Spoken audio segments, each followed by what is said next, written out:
జీవితాన యవ్వనమంతా నేడు రేపు యువతరమంతా ఎదురాడు పోరాటాలు శోధనలే. జీవితాన యవ్వనమంతా నేడు రేపు యువతరమంతా ఎదురాడు పోరాటాలు శోధనలే. యవ్వన కాలమంది నీవు ప్రభుని చేరరా.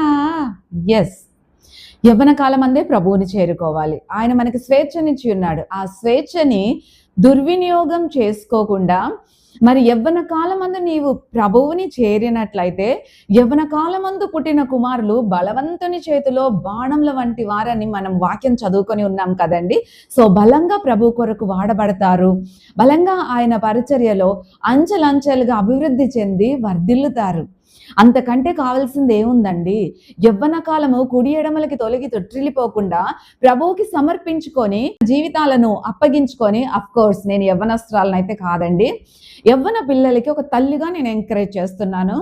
ఇద్దరు యవ్వన బిడ్డలకి నేను తల్లిని శారీరకంగా, కానీ అనేక యవ్వన బిడ్డలకు ఆత్మీయమైన తల్లిని కనుక అందరినీ ప్రేమించి క్రీస్తు ప్రేమతో కల్మషం లేని నిష్కలంకమైన నిందారహితమైనటువంటి పరిశుద్ధుని ప్రేమ నేను పొందుకుంటున్నాను కనుక అందరూ పొందుకోవాలని ఆశతో ఏ యవ్వనస్తులు కూడా ఆడవారైనా మగవారైనా దారి తప్పిపోకుండా, చెడలవాట్లకు లోనవ్వకుండా, క్రీస్తును నమ్ముకొని క్రీస్తు ప్రేమలో క్రీస్తుని సొంత రక్షకుడిగా అంగీకరించి మరి బాప్తిస్మం అనే మెట్టు తీసుకొని పరిశుద్ధుల సహవాసములో పరిశుద్ధాత్మని అభిషేకం పొందుకొని పరిశుద్ధాత్మను గురించి వాంఛ కలిగిన వారమైనప్పుడు ప్రభు మనందరినీ కూడా నింపి ఆయన అడుగు జాడలో నడిపింప చేసుకుంటారు.